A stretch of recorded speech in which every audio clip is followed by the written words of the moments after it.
And the Pharisees and some of the scribes gathered around him when they had come from Jerusalem, and had seen that some of his disciples were eating their bread with defiled hands, that is, unwashed. For the Pharisees and all the Jews do not eat unless they carefully wash their hands, thus observing the tradition of the elders, and when they come from the marketplace, they do not eat unless they wash themselves, and there are many other things which they have received in order to observe, such as the washing of cups and pitchers and copper pots. And the Pharisees and the scribes asked him, Why do your disciples not walk according to the tradition of the elders, but eat their bread with defiled hands? And he said to them, Rightly did Isaiah prophesy of you hypocrites, as it is written.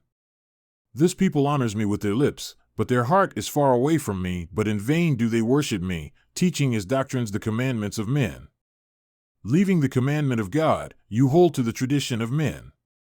And he was also saying to them, You are good at setting aside the commandment of God in order to keep your tradition. For Moses said, Honor your father and your mother, and he who speaks evil of father or mother is to be put to death. But you say, If a man says to his father or his mother, Whatever you might benefit from me is korban, that is to say, given to God, you no longer leave him to do anything for his father or his mother, thus invalidating the word of God by your tradition which you have handed down. And you do many things such as that. And after he called the crowd to him again, he began saying to them, Listen to me, all of you, and understand, there is nothing outside the man which can defile him if it goes into him, but the things which proceed out of the man are what defile the man. And if anyone has ears to hear, let him hear. And when he had left the crowd and entered the house, his disciples were asking him about the parable. And he said to them, Are you lacking understanding in this way as well? Do you not perceive that whatever goes into the man from outside cannot defile him, because it does not go into his heart, but into his stomach, and goes to the sewer? Thus he declared all foods clean.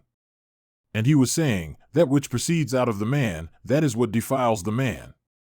For from within, out of the heart of men, proceed the evil thoughts, sexual immoralities, thefts, murders, adulteries, coveting, wickedness, deceit, sensuality, envy, slander, pride, and foolishness.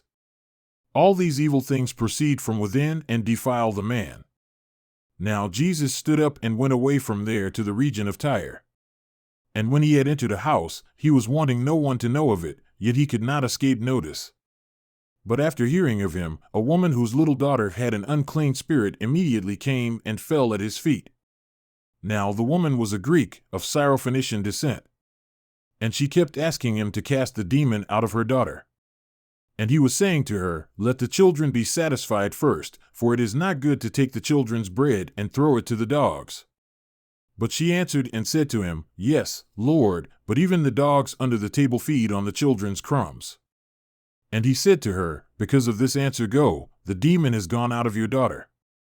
And going back to her home, she found the child lying on the bed, the demon having left. And again he went out from the region of Tyre, and came through Sidon, to the Sea of Galilee, within the region of the Decapolis. And they brought to him one who was deaf and spoke with difficulty, and they pleaded with him to lay his hand on him. And Jesus took him aside from the crowd, by himself, and put his fingers into his ears, and after spitting, he touched his tongue, and looking up to heaven with a sigh, he said to him, Ephphatha, that is, be opened. And his ears were opened, and the impediment of his tongue was removed, and he began speaking plainly. And he gave them orders not to tell anyone, but the more he was ordering them, the more widely they continued to proclaim it. And they were utterly astonished, saying, He has done all things well, he makes even the deaf to hear and the mute to speak.